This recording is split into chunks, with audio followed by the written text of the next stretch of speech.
Dans le podcast AWS en français, on parle d'insertion de pubs personnalisées dans vos flux de streaming. On vous explique tout ça en détail, c'est dans un instant. Le podcast AWS en français. Sébastien Stormac. Bonjour, bienvenue dans ce nouvel épisode du podcast AWS en français tous les vendredis matins dans vos bonnes applications de podcast, Amazon Music, Apple, Deezer, Spotify, puis certainement des tas d'autres. En tout cas, les bonnes doivent avoir le flux. Laissez-nous vos petits pouces vers le haut, les petites étoiles, les commentaires. C'est toujours intéressant de lire vos feedbacks. Et nous terminons cette série aujourd'hui, cette série où on parle de la technologie et du sport. L'été n'est pas fini, mais enfin est bien avancé. Et vous le savez, si vous êtes un fidèle du podcast AWS en français, ces 5 dernières semaines, nous avons parlé sport et technologie et sport. Eh bien, le dernier épisode de cette semaine, de cette série, c'est cette semaine, c'est là maintenant, c'est dans vos oreilles, avec Broadpeak et Mathias Guy. Mathias, tu es VP Cloud Platform chez Broadpeak. Merci d'être là. Dis-moi, Broadpeak, c'est quoi ? Bonjour Sébastien, merci de m'avoir aujourd'hui. Donc Broadpeak, en fait, si tu veux, on est une société qui aide toutes les plateformes vidéo à processer leur contenu, à délivrer leur contenu et dans ce qu'on va parler aujourd'hui, à notamment personnaliser l'expérience de streaming. Avec un volet sur le sport, parce que j'ai annoncé c'était tech et sport, donc vous faites un focus plutôt sur les clients sportifs et les retransmissions sportives. Alors oui, en fait on travaille avec l'ensemble des sociétés qui délivrent de la vidéo, mais on a un focus un peu plus particulier sur le sport, parce qu'on a des technologies qui aident les gens qui distribuent du sport à monétiser si tu veux leur contenu et les droits qui sont associés au contenu. Et on a aussi des technos un peu spéciales dans l'industrie, notamment une techno qui s'appelle le multicast ABR, qui permet en fait, si tu veux, de vraiment réduire le trafic associé aux gros événements de sport et donc de rendre ça plus sustainable et aussi de rendre ça beaucoup moins cher à distribuer. On va en reparler de cette technologie, c'est le but de notre conversation aujourd'hui, un des buts de notre conversation aujourd'hui. Qu'est-ce qu'il y a de différent dans le streaming d'événements sportifs par rapport au streaming de films ou de programmes de flux ? Alors c'est vrai que en termes d'usage, on voit bien que dans le sport, ce qui se passe, c'est que c'est des événements qui sont finalement timés. Donc tu sais exactement quand les matchs vont commencer, et donc ce qu'on voit en termes de pattern sur le trafic, c'est qu'il y a une grosse surge, on appelle ça un surge de connexion simultanée qui arrive au même moment. Et donc ça crée beaucoup de challenges dans l'expérience de streaming. Il faut en fait pouvoir gérer cet afflux de nouvelles requêtes entrantes, si tu veux. Et il va falloir en fait faire ça notamment de façon très rapide au début des matchs. Et donc c'est pour ça en fait notamment que beaucoup de ligues de sport et de gens qui distribuent le sport ont besoin d'élasticité dans les architectures qu'ils mettent en place. Parce qu'il y a c'est vraiment ce pic de requêtes entrantes qui arrive en début de mi-temps, c'est souvent ce qu'on voit, c'est qu'à chaque mi-temps, il va y avoir beaucoup de personnes qui vont se connecter en même temps. Et donc, il faut que l'ensemble de l'architecture suive, sur la partie distribution, sur la partie personnalisation, on va pouvoir en reparler, je pense, dans quelques temps, mais aussi sur plusieurs autres éléments de la chaîne. On peut parler de la partie encryption, je pense que tu as déjà fait des épisodes sur des choses similaires, donc la partie protection du contenu, et puis de manière générale, en fait, juste l'accueil des nouveaux entrants dans la plateforme. Oui, c'est ça. Il n'y a pas que le flux de streaming. Il faut authentifier les gens qui se connectent sur la plateforme. Il faut aller leur sélectionner le bon flux pour la bonne taille d'écran. Si vous êtes intéressé par ces sujets-là, effectivement, on en avait parlé aussi avec TF1 au lendemain de la Coupe du Monde de foot. Ils avaient eu ce genre de problématique. Juste pour comprendre où vous vous mettez dans la chaîne, parce que oui, on a parlé des flux de sport pour les clubs, c'est ça, pour oui, les fédérations. Donc d'où vient l'image, qui est le diffuseur, où est-ce que vous vous insérez dans la chaîne, comment on regarde, est-ce que c'est sur son mobile, sur sa box, etc. Ouais. Juste pour avoir une vue globale du flux, et puis après on va aller voir les différentes technologies et là où vous intervenez vous. Donc nous, en fait, ce qui se passe, c'est que au niveau sport notamment, les droits en fait sont fournis à des distributeurs. Donc typiquement, on peut prendre des exemples de ce qui se fait en France. Alors la France c'est un peu compliqué parce qu'en ce moment, notamment avec la Ligue 1 de foot, il y a une certaine incertitude au niveau des droits. Mais habituellement, vous voyez, c'est des sociétés comme Canal+ qui vont avoir des droits de diffusion, et beIN Sport aussi. Là récemment, il y a Amazon Prime qui a eu les droits. Ouais. Donc il y a vraiment une partie les gens qui ont les droits et les gens qui sont distributeurs de ces droits-là. Donc nous on travaille plutôt avec les distributeurs, et les distributeurs en fait en termes d'architecture, il y a toute une partie de production du contenu et des flux qui va arriver en amont, en aval pardon, et donc du coup après derrière ça il va y avoir toute une partie de processing des contenus. Donc on va parler là à ce moment-là de transcodage et de packaging et d'encryption des contenus. Et puis après il y a une seconde partie de distribution de ces contenus-là. À partir du moment où ils vont être préparés, ils vont être distribués en fait aux téléspectateurs par le biais de CDN notamment. Okay. Donc chez AWS par exemple CloudFront. Et donc en fait nous dans ce qu'on propose avec Broadpeak et notamment avec notre offre SaaS Broadpeak.io, on a une solution en fait qui se place au milieu de la partie processing et de la partie distribution. Donc entre les deux, entre le processing que fait le diffuseur et la distribution, donc le CDN. C'est ça. Et en fait, nous, si tu veux, on propose ce qu'on appelle une technologie de manifest manipulation. Et en fait, ce qui se passe, c'est que à l'heure actuelle, quand vous diffusez du sport, il y a eu un changement ces dernières années qui était de passer en fait d'une diffusion plutôt broadcast traditionnelle. Donc vous regardez par exemple les matchs depuis la TNT. Et là, c'est vrai que depuis quelques années, il y a une tendance qui est arrivée où maintenant les matchs viennent depuis des services internet. Donc c'est justement d'Amazon Prime, ou même en fait la plupart du temps, les gens commencent à regarder de plus en plus en streaming. Et donc du coup, on utilise des technologies qui sont basées sur de l'HTTP, HLS et Dash. Et donc nous, si vous voulez, quand vous faites du streaming HTTP en HLS et en Dash, c'est basé sur deux types de contenus. Il y a le fragment vidéo à proprement parler, et il y a aussi ce qu'on appelle un manifeste. Et un manifeste est en fait finalement un fichier texte qui liste tous les fragments vidéo. Et ce fichier texte-là, il va être interprété par le player, qui en fait qui va pouvoir en fait télécharger les vidéos et les fragments vidéo pour les montrer en fait aux téléspectateurs. Oui, ce fichier texte, c'est comme une playlist, en fait. C'est un petit fichier texte qui dit, voilà, si vous êtes en 4K, voici les 20 prochaines secondes de vidéo, c'était l'URL, les 20 suivantes, c'est là, etc. Exactement. Si vous êtes en HD normal, c'est là, etc. Il y a toute une liste de différentes qualités, de différentes URL pour des segments vidéo qui sont relativement courts, hein. C'est quelques secondes à chaque fois. Oui, c'est quelques secondes, c'est entre 2 et 6 secondes, en fait, dans l'industrie. Alors, il y a des gens qui essayent d'avoir une latence qui est encore, enfin, un délai qui est encore beaucoup plus bas, et donc on peut aller en dessous de 2 secondes maintenant sur les dernières technologies, mais on est autour de ça, ouais. Donc, ce que vous faites, vous injectez de la pub dans ces playlists. Voilà, c'est ça. En fait, donc, nous, avec notre service Broadpeak.io, si tu veux, on fait de la manipulation de ce fichier-là, de cette playlist-là.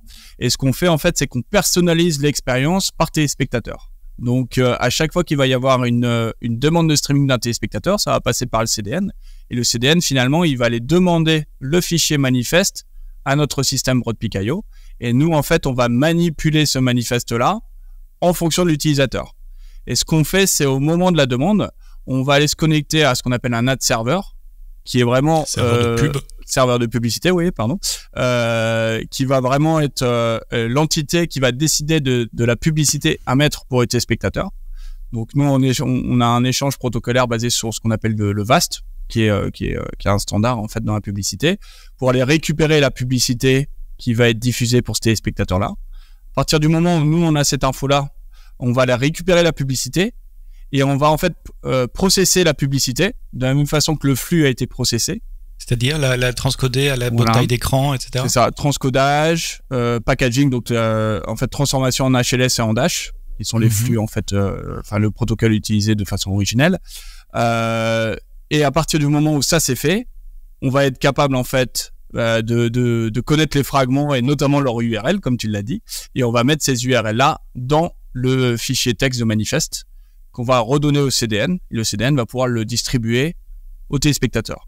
Et là, vous ne livrez pas, vous ne distribuez pas de contenu vidéo vous-même. Ah si, peut-être les pubs que vous avez transcodées. Oui, alors effectivement. Donc nous, on a aussi des technologies de CDN chez Broadpeak, mais c'est vrai que le service qu'on a mis en place sur Broadpeak.io est un service qu'on appelle d'overlay. Donc il y a des clients qui vont demander la technologie CDN à Broadpeak, il y a d'autres clients qui vont aussi utiliser la leur ou qui vont faire des choix type CloudFront.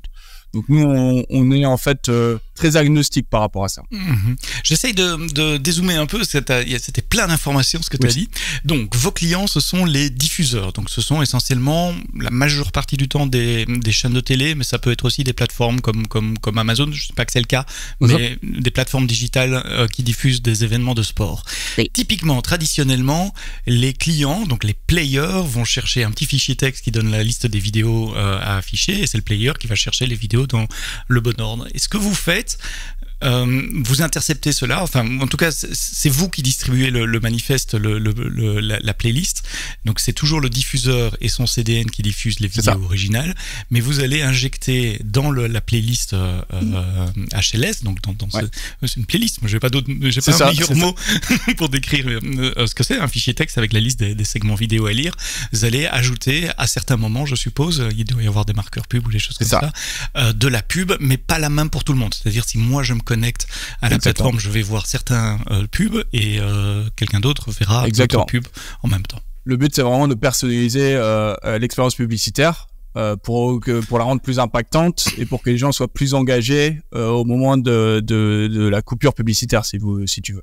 Donc effectivement, c'est ce qu'on fait, c'est que l'ad server, il va faire cette décision de publicité en fonction du contexte, si tu veux, de streaming. Et le contexte, ça peut être effectivement le type de téléspectateur, mais ça peut être aussi lié à d'autres éléments en fait, comme avec quel device il va regarder le match. Oui, est-ce que je suis sur un téléphone ou sur une télé 4K? Est-ce que je suis en 4G ou en Wi-Fi? Exactement. Donc la localisation aussi peut jouer. En fait, effectivement, on travaille avec des services globaux qui distribue en fait, si tu veux, en Europe ou aux États-Unis. Bien entendu, là, c'est encore plus simple. Il faut vraiment donner des publicités qui sont relevant dans le contexte pertinente, voilà, dans le contexte de streaming. Donc voilà, il y a plusieurs infos en fait qui sont passées à l'ad server pour que l'ad server puisse faire en fait son choix en connaissance de cause. Est-ce que les players collectent les cookies qui sont sur le client aussi, transitent par chez vous pour envoyer à l'ad server, ce qui peut faire vraiment des choses très personnalisées en fonction de la quantité de cookies et de liens entre eux? Alors c'est vrai que nous, on travaille vraiment dans un environnement plutôt télé, donc plutôt dans ce qu'on appelle la partie CTV et Connected TV. Donc il n'y a pas vraiment de cookies qui sont associés à ce qu'on met en place. Et puis en fait, comme on est en Europe, bien entendu, il faut faire très attention à tout ce qui est GDPR. C'est un peu la même chose aussi aux États-Unis. Donc il y a de toute façon en fait une protection des données et s'assurer qu'il y a vraiment que la privacy en fait finalement est respectée. Mais il y a pas mal d'infos en fait qui sont quand même passées finalement depuis le player vers l'ad server. Dans le cadre de ce qui est possible, quoi, effectivement. Ça veut dire que le player doit être modifié pour utiliser votre service, puisqu'il doit aller chercher la playlist chez vous et pas chez le diffuseur normal? Ouais, alors là, habituellement, c'est plutôt une configuration qu'on fait côté CDN. Parce que ce qui va se passer, c'est que nos clients préfèrent quand même que c'est le CDN pour l'ensemble. Pour l'ensemble, en fait, du delivery. Donc, à la fois les fragments vidéo, mais aussi les manifestes peuvent finalement être livrés par le CDN aussi. Donc dans ce cas-là, en fait, c'est une petite configuration à faire où on va dire au CDN, ok, tout ce qui est fragment vidéo, tu restes sur la même chaîne de delivery. Par contre, sur la partie playlist, comme tu le disais, maintenant, va plutôt les chercher sur notre service Broadpeak.io.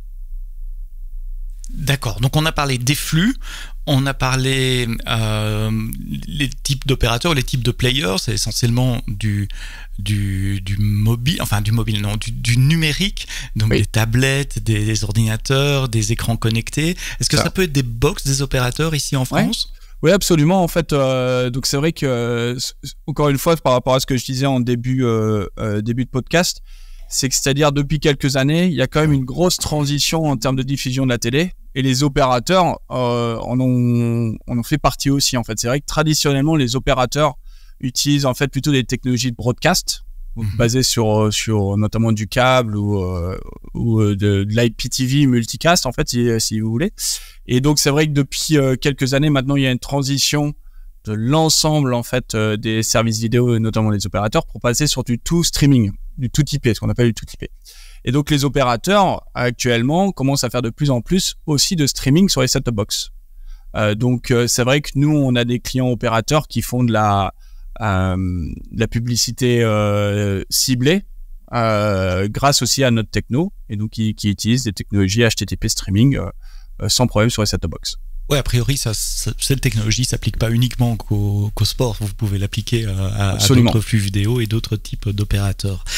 Alors, maintenant qu'on comprend à peu près la chaîne et où vous insérez dans cette chaîne et la valeur ajoutée que vous apportez à vos clients, comment ça marche, comme disait Jamie dans des émissions de TV quand j'étais jeune? Comment ça marche? Donc, du coup, en fait... juste pour revenir un peu en arrière, en fait, nous, historiquement, Broadpeak, on est une société qui fait des logiciels de processing et de distribution vidéo. Ça, c'est ce qu'on fait historiquement.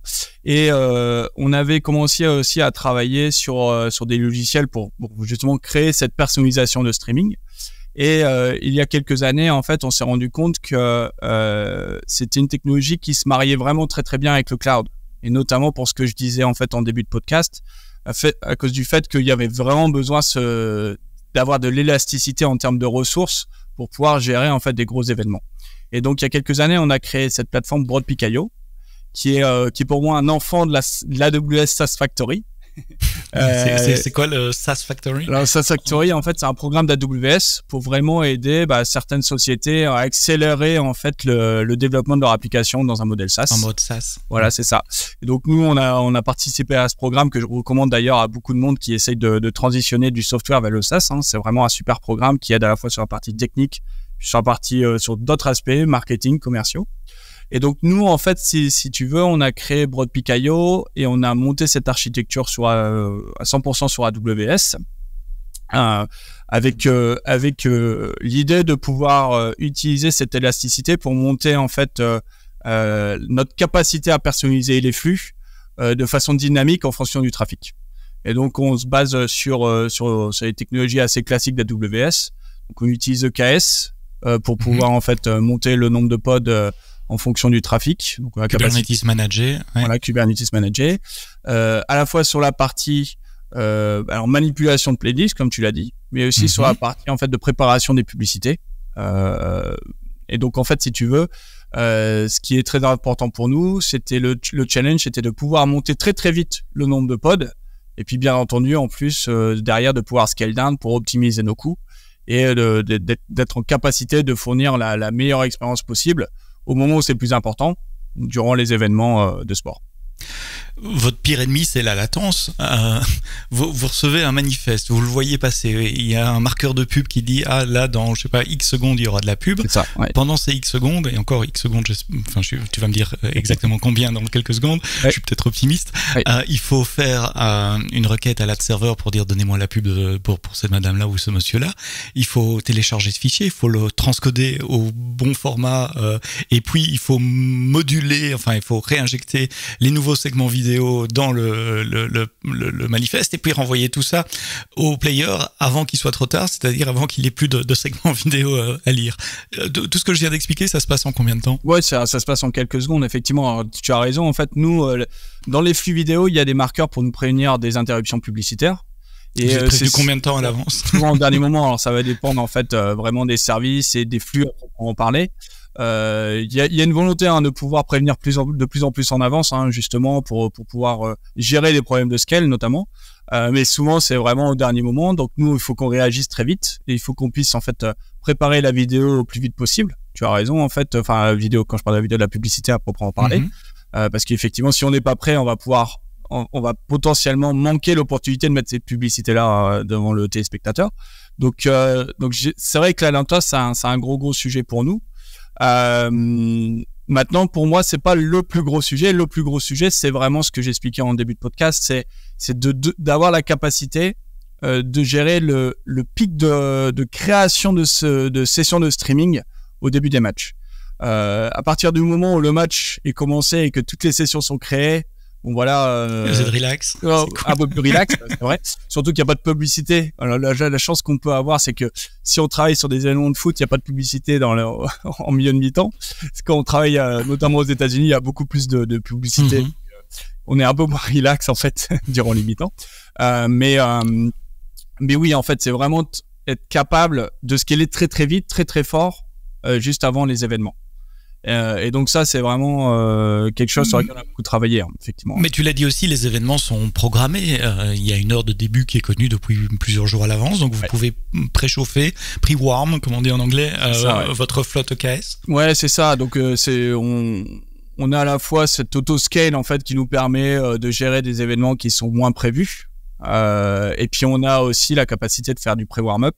Alors le pré-warm-up, en fonction des prédictions, ça peut aider ou pas. Parce qu'en fait, ce qui peut se passer aussi, c'est que les prédictions explosent. Donc, c'est très important de toujours avoir cette scalabilité automatique. Mais oui, on fait du pré-warm-up, notamment pour les événements. Là, en ce moment, on fait la Copa América. Donc, on s'en occupe beaucoup. Il y a l'Euro, les Jeux Olympiques vont arriver aussi. Donc, effectivement, le pré-warm-up va être utile dans ce cas-là. Je reviens d'abord sur l'obtention de la pub et le transcodage. J'ai deux questions à ce sujet-là. La première, c'est, je suppose qu'il n'y a pas 150 pubs différentes pour un événement, même si elle est personnalisée. Vous avez probablement des catégories de population. Il va y avoir 4-5 pubs. Enfin, tu vas me donner les chiffres. Et est-ce que vous pouvez les connaître à l'avance et les transcoder à l'avance, ou est-ce que vous devez les transcoder au fil de l'eau quand vous les recevez? D'abord, le nombre de pubs. Oui, en fait, effectivement, en termes de publicité, un ad server, il va vendre l'opportunité de publicité à des publicitaires. À des annonceurs. Voilà, des annonceurs.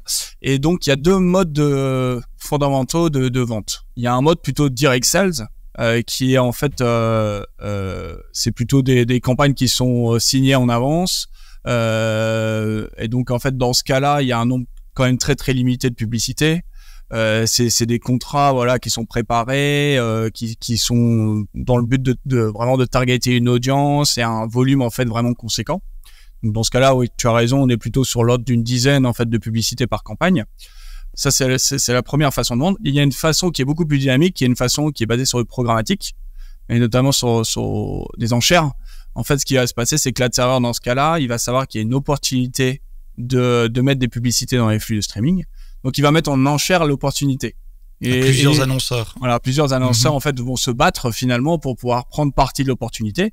Et dans ce cas-là, cette enchère-là peut arriver jusqu'au dernier moment. Et donc, c'est vrai. Et là, ça peut être n'importe quoi. Voilà. Et donc, c'est vrai que les publicités peuvent venir de plusieurs sources différentes, avec des formats différents aussi. C'est pour ça que nous, c'est très important, en fait, d'être capable de récupérer la publicité, de finalement reprocessiser la publicité pour faire en sorte qu'il y ait un vrai bon fit entre le contenu original et la publicité, parce que c'est ce qui va permettre en fait finalement de l'autre côté player qu'il y ait une bonne expérience en fait, que ça reste fluide entre encore une fois le flux de base et la publicité. Et là, vous travaillez en synchrone, vous téléchargez la pub, vous la repackagez, remettez en un HLS et puis la délivrez, ou alors c'est au fil de l'eau, dès que les premiers bits et bytes de la pub que vous téléchargez de la serveur arrivent, vous les retravaillez pour les redonner en streaming également en sortie. Ouais, non, donc le but en fait c'est de récupérer le fichier, donc de pouvoir refaire le processing. Il faut vraiment qu'on attende la fin du processing avant de pouvoir mettre la publicité dans le flux. Donc il y a quand même en fait effectivement, c'est là où tout se joue, il faut vraiment qu'on soit capable d'être rapide à ce moment-là. Donc après on a quelques technos en fait sur lesquels on est en train de travailler pour essayer de préparer un peu plus en avance la partie transcoding et packaging des publicités. Mais encore une fois, comme tu l'as dit, il faut qu'on soit capable de connaître la publicité en avance. Et donc, ça ne peut pas être applicable dans tous les cas. Vous pouvez faire un cache? Il y a des conditions sous lesquelles ça peut marcher? Ouais, ça peut marcher. Donc, effectivement, nous, les publicités, à partir du moment où ils sont préparés, on va les garder de toute façon. Donc, on les garde pendant une période donnée. Dans le cas, en fait, où finalement, l'ad server décide d'utiliser cette publicité-là pour d'autres clients. Et donc, nous, on va être... on va cacher la publicité dans ce cas-là. Et puis, de toute façon, le CDN, à proprement parler, peut aussi cacher la publicité de son côté. Autant le manifeste et la playlist à proprement parler, comme c'est une playlist qu'on veut individuelle pour donner de la personnalisation d'expérience, ça, c'est un fichier qu'on ne peut pas cacher. Autant la partie publicitaire, ça, il n'y a pas de problème. Le CDN peut faire son travail et peut cacher la publicité. Alors, t'as cité un mot qui m'a intrigué dans ton speech d'introduction. T'as parlé d'Anycast, qui est une technique de réseau. C'est quoi d'abord, et puis comment vous utilisez cette technique? Pourquoi? Ouais. Donc en fait, effectivement, ce qui se passe, c'est que quand l'industrie a évolué en fait depuis le broadcast vers le streaming, la façon de distribuer la vidéo a aussi évolué. Le broadcast, en fait, c'était très intéressant parce que ça permettait en fait de faire de one-to-many, c'est-à-dire qu'il y avait un flux par chaîne pour l'ensemble en fait du parc de téléspectateurs. Donc j'émets un signal à travers les ondes, l'antenne au-dessus de la tour Eiffel, ou par le câble, et c'est tout le monde qui reçoit la même chose. Et donc effectivement, ce qui s'est passé, c'est que la plupart des gens ont basculé côté streaming. Alors pourquoi ? Parce que le streaming, ça donne une expérience beaucoup plus intéressante. Notamment, le streaming, comme tu l'as dit, ça permet d'avoir plusieurs niveaux de qualité. Donc, en fonction de la bande passante, on peut s'adapter, etc. Ça permet de fournir plus le service à tout le monde. C'est aussi beaucoup plus multiscreen. Autant la partie broadcast, c'était plutôt pour la télé, en fait, finalement, avec des décodeurs bien spéciaux. Là, le streaming, ça permet d'accéder sur n'importe quel écran. Donc, les gens ont basculé côté streaming. Par contre, le streaming, ça sous-entend d'utiliser, en fait, de l'HTTP. Et donc, notamment de l'unicast, et donc de faire du point à point. C'est-à-dire... juste pour traduire ce que tu viens de dire, s'il y a 100 000 personnes qui se connectent en unicast à un flux de streaming, ça veut dire 100 000 connexions HTTP au moins jusqu'au CDN. Après, il y a des optimisations derrière le CDN. Mais 100 000 fois, les mêmes bits et bytes de vidéo vont partir vers 100 000 directions différentes. C'est tout à fait inefficace en termes de consommation de bande passante sur Internet. Absolument. Et ça crée des problèmes comme on l'a tous vécu, où au moment des gros événements, les réseaux ont beaucoup de difficultés à distribuer ce trafic-là. Et donc, il y a des bufferings, il y a des interruptions de service, etc. Et donc, nous, chez Broadpeak, on a réfléchi à ce problème-là pendant pas mal d'années. Et en fait, on a été pionnier dans une technologie qui s'appelle le multicast ABR, qui est en fait la capacité d'utiliser la technologie multicast pour les flux de streaming. Et notamment, en fait, moi, je reprends toujours cette expérience qu'on a eue en fait dans le sport, où on travaillait en fait finalement en Europe. Dans un pays qui avait les droits qui cherchait en fait à distribuer le foot en fait si tu veux, et ils sont passés dans un mode broadcast à un mode pure unicast en utilisant un distributeur qui venait d'internet. Et je cite pas de nom, mais en fait si tu veux, donc du jour au lendemain, ce qui s'est passé, c'est que la distribution du foot est passée d'un mode broadcast à un mode unicast. Sauf que d'une saison à l'autre, ce changement s'est effectué. Comme tu l'as dit, en fait, le trafic il a explosé chez les opérateurs. Les opérateurs, ils avaient l'habitude de distribuer le foot avec un flux pour tout le monde. Là, du jour au lendemain, s'il y avait 1 million de téléspectateurs, il fallait distribuer 1 million de fois le flux. Donc, à partir du moment où ils ont cette condition, le réseau s'est effondré. Et donc, c'est là où ils ont pu, en fait, se reposer sur notre technologie multicast ABR. En fait, finalement, côté opérateur, ce qui se passe, c'est qu'ils sont capables de prendre le flux de streaming qui vient d'Internet, de transformer ça en multicast, et donc de finalement transformer ce million de concurrents de stream, enfin de stream en parallèle, en un seul multicast. On délivre ce multicast-là dans les réseaux, donc les réseaux ne sont plus du tout impactés par l'augmentation de trafic.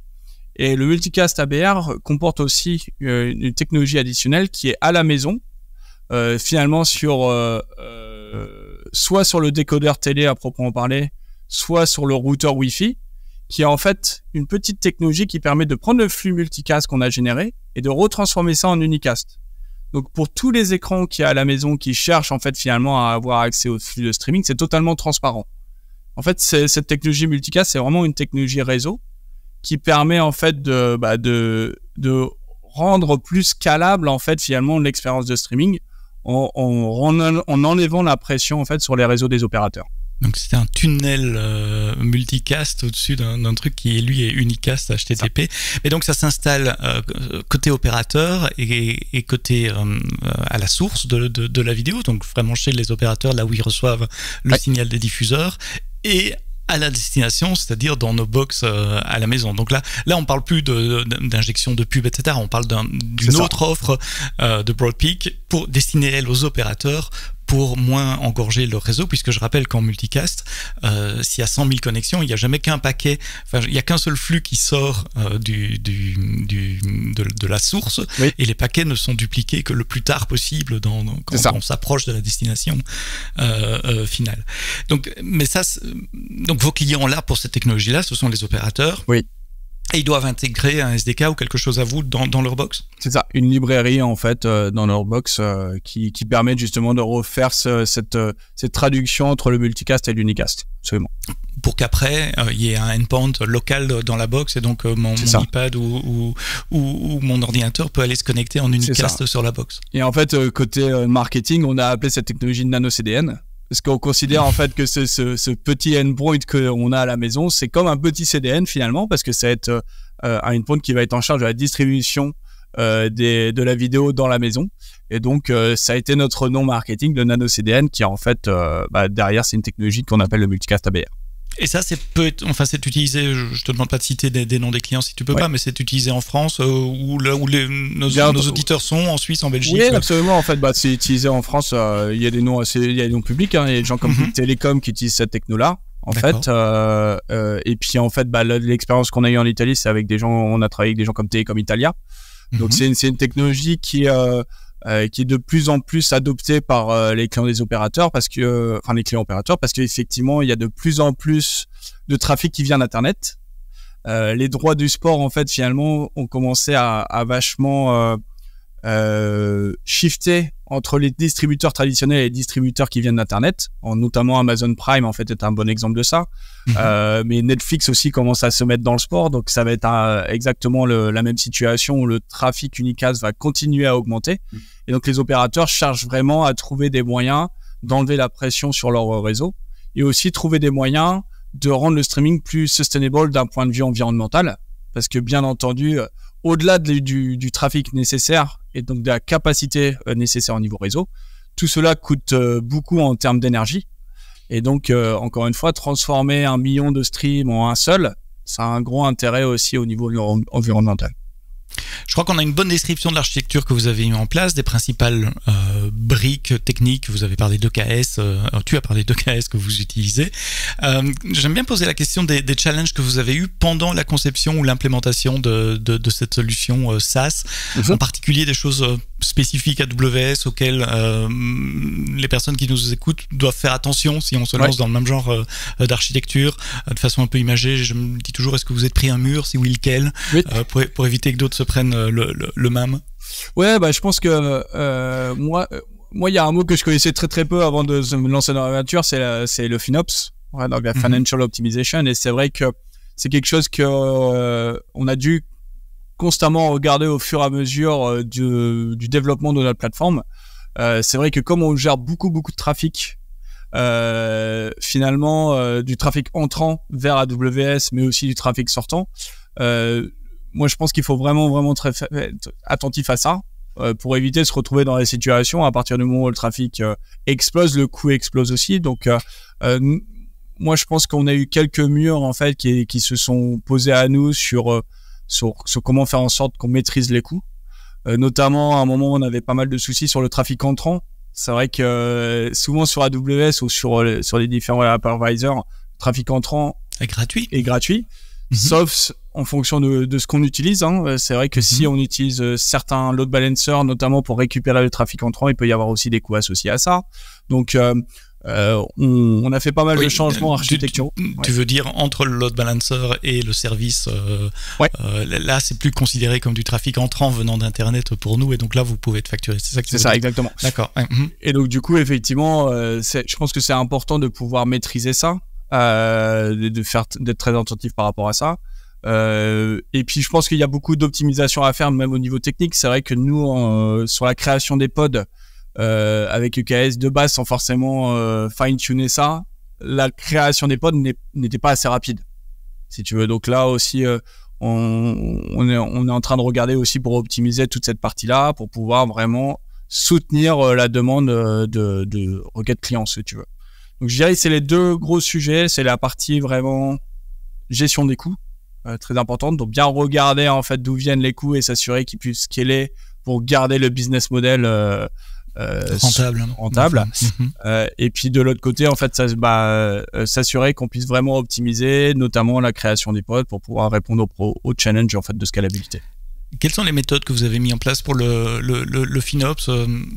J'ai déjà fait beaucoup d'épisodes qui parlent de FinOps, et souvent ça part d'une mauvaise surprise, on reçoit la facture et puis on réagit, et cette réaction est incrémentale. Il y a d'abord les big rocks, les choses évidentes qu'on peut optimiser, et puis après la chasse à toutes les petites choses, et surtout beaucoup de visibilité, de pédagogie auprès des équipes, et rendre visibles les coûts et les choix architecturaux qu'on fait. Comment ça s'est passé chez vous? C'est exactement ça, c'est qu'on s'est rendu compte en fait finalement à partir du moment où on a commencé à avoir du succès avec la plateforme, qu'il y avait certains coûts qui montaient plus vite que d'autres, et donc pour rendre ça encore une fois, comme tu le disais, rentable, il a fallu qu'on réfléchisse à comment régler ces problèmes-là. Donc ça a été la première étape, ça a été en fait la découverte que certains coûts avaient plus que d'impact de d'autres. Donc nous, on a réagi à chaud en changeant d'architecture,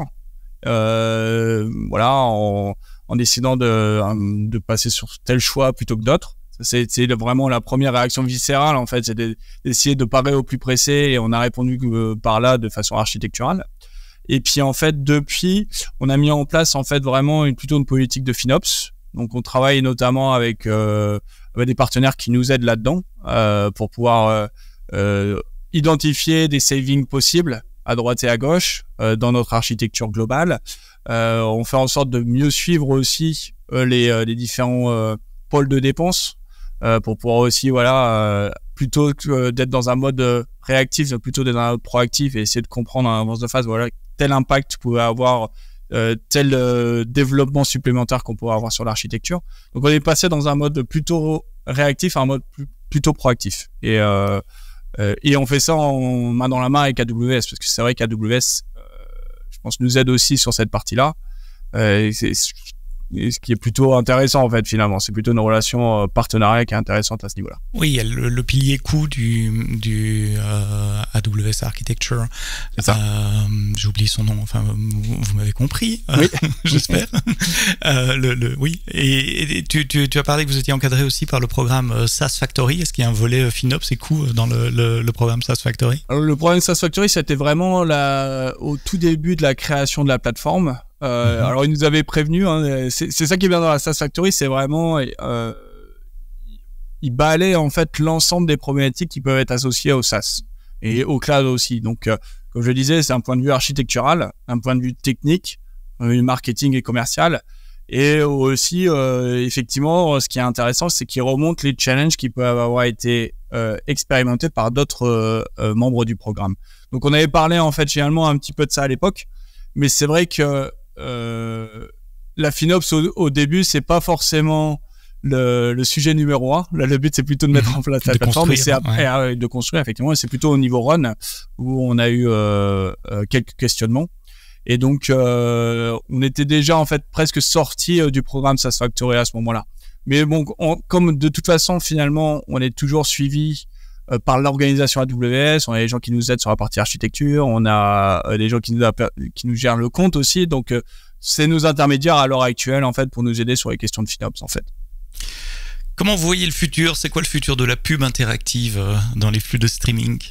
Justement, c'est l'interactivité de la publicité, parce que comme on l'a présenté depuis le début, à l'heure actuelle, je pense que l'industrie du streaming en général a fait un très très bon travail pour rendre la publicité plus personnalisée, ce qui permet en fait de monter le niveau d'engagement des téléspectateurs, et aussi de créer des nouveaux flux de revenus en fait pour les distributeurs, ce qui est très important parce que par exemple juste en fait à l'heure actuelle, vu que les coûts des droits augmentent fondamentalement, les gens cherchent en sport, notamment. Donc les gens cherchent aussi des moyens de rendre ces droits-là plus rentables, et donc le fait de faire de la publicité ciblée permet aussi de vendre les impressions publicitaires de façon plus élevée. Parce qu'effectivement là, comme on est capable de cibler certaines audiences, certaines localisations, etc., les publicitaires recherchent en fait cette personnalisation-là, et donc ça permet en fait de payer plus. Voilà, ça permet de remonter le revenu publicitaire. Mais donc je pense que l'industrie du streaming a bien bossé sur cette partie-là. Par contre, il y a quelque chose qui manque encore dans l'industrie du streaming et dans la relation avec le monde publicitaire. C'est ce qu'on appelle en fait les indicateurs de performance. C'est-à-dire à l'heure actuelle, quand on vend de la publicité sur la télé, les distributeurs vendent plutôt une audience. Donc voilà, les 18-24 de 6h à 8h du soir. Le problème de ça, c'est que c'est un modèle qui n'est pas capable de mesurer la conversion. Or, en fait, dans le monde de la publicité, il y a quelques boîtes pas très connues, Google et Facebook par exemple, qui ont vraiment réussi dans la publicité, notamment en mettant en place ce qu'on appelle la publicité à la performance. Qu'est-ce que c'est la publicité à la performance? C'est de donner la capacité aux publicitaires, non pas de payer juste une impression, mais de payer en fait le clic qu'il va y avoir derrière l'impression. Oui, c'est pas simplement que la pub s'affiche sur ma page Facebook ou Google, c'est que moi, utilisateur, je clique dessus pour en savoir plus. Exactement. Et c'est là qu'on facture et c'est là qu'il y a de la valeur. C'est là. Et ça, le grand intérêt derrière ça, c'est que ça permet de ramener beaucoup plus de publicitaires. Parce que, en fait, à partir du moment où vous n'êtes pas capable de payer par clic, le budget publicitaire que vous pouvez mettre en place, il est beaucoup plus réel et vous êtes capable de débloquer des plus petites sommes en fait pour aller acheter de la publicité. Et donc dans ce cadre-là, en fait, Google et Facebook ont été très en réussite en fait là-dessus, et c'est une croissance qui continue à être exponentielle sur cette partie-là. Et c'est pas quelque chose qui a été très effectif côté télé. En fait, encore une fois, côté télé, il n'y a pas cette notion de conversion, cette notion de clic. Oui, c'est quoi cliquer sur ma pub à la télé? Ouais, exactement. Donc effectivement, nous, en fait, ce qu'on essaie de mettre en place à l'heure actuelle, on a sorti, en fait, il y a quelques mois, après une première annonce, en fait, au CES à Las Vegas, où on a eu un prototype, puis une confirmation au NAB, en fait, qui est un gros show à Las Vegas en avril. Une technologie qui s'appelle Click2, qui en fait crée la possibilité de rendre n'importe quelle publicité qu'on va insérer avec notre service interactive. Et la façon dont on va le faire, c'est qu'en fait, on est capable de travailler avec le player pour en fait faire un resize de la publicité et de pouvoir mettre en fait un bandeau en dessous de la publicité avec un bouton associé à cette publicité, pour que si les gens sont intéressés par le produit de la publicité, ils sont capables d'utiliser leur télécommande pour cliquer sur le bouton et de s'envoyer en fait finalement les informations de la publicité directement sur leur mobile. Attends. Donc vous resizez l'image vidéo de manière à créer un espace en dessous, et dans cet espace vous injectez du contenu graphique, texte et interactif. Donc je peux cliquer, je suppose que si c'est mon téléphone ou ma tablette, je touch et ça m'envoie quelque chose. Mais si sur ma télé, je peux utiliser ma télécommande pour m'envoyer plus d'infos. Alors sur quoi? Sur un email ou? Alors ça peut être, là pour l'instant on a plusieurs options. En fait ça peut être un email, effectivement, ça pourrait être un SMS. Ouais, SMS. Nous, je pense que l'option la plus naturelle, en fait, c'est plutôt ce qu'on appelle une push notification. C'est-à-dire que la plupart de nos clients, en fait, ils ont à la fois une application sur la télé, mais ils ont aussi une application sur le téléphone. Donc, c'est assez simple, en fait, finalement, de faire une notification sur le téléphone aussi. Ça pourrait être aussi, alors on a des clients qui sont très imaginatifs, mais on a des discussions pour envoyer directement, en fait, le produit dans un panier d'achat d'Amazon. Voilà, d'Amazon, d'Auchan directement. Enfin oui.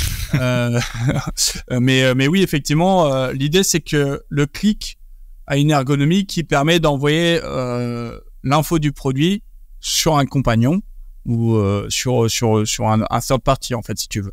Dans ma liste de shopping Alexa. Voilà, c'est ça.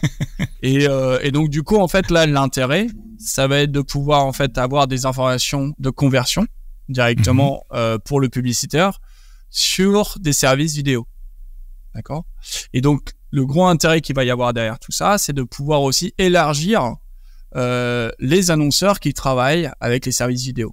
C'est vrai qu'historiquement, en fait, la plupart des annonceurs qui travaillent avec les services vidéo sont plutôt des gens qui ont des gros budgets pub, qui vont rechercher plutôt, en fait, du branding en fait, si tu veux. C'est-à-dire qu'ils des marques de voitures, des marques de vêtements, de distribution, de grande distribution, des choses comme ça. Et donc là, le but en fait, c'est de dire, ok, si maintenant on est capable de donner des informations de conversion et notamment de clic, pourquoi pas en fait demain de laisser les services vidéo faire payer la publicité au clic et non plus à l'impression. Ça, là, c'est un bouleversement. Ouais, c'est un très très gros bouleversement parce que ça va permettre en fait d'élargir de manière vraiment très importante le nombre de publicitaires qui vont aller acheter des publicités sur les services vidéo. Oui, donc si moi j'ai un petit service internet, je pourrais, comme je le fais sur Facebook par exemple, Google m'acheter pour $100 de pub si je les paye au clic, voilà. et avoir mes pubs pour mon petit service dans un flux de stream de télé nationale. C'est ça. Donc c'est vrai que c'est là pour nous, c'est vraiment le prochain relais de croissance qu'on voit pour nos clients, pour pouvoir continuer à élargir en fait le nombre d'annonceurs sur lesquels ils vont pouvoir travailler. Et donc, de façon conséquente, de pouvoir en fait faire grandir leurs revenus publicitaires. Voilà, on a parlé autant business que technologie.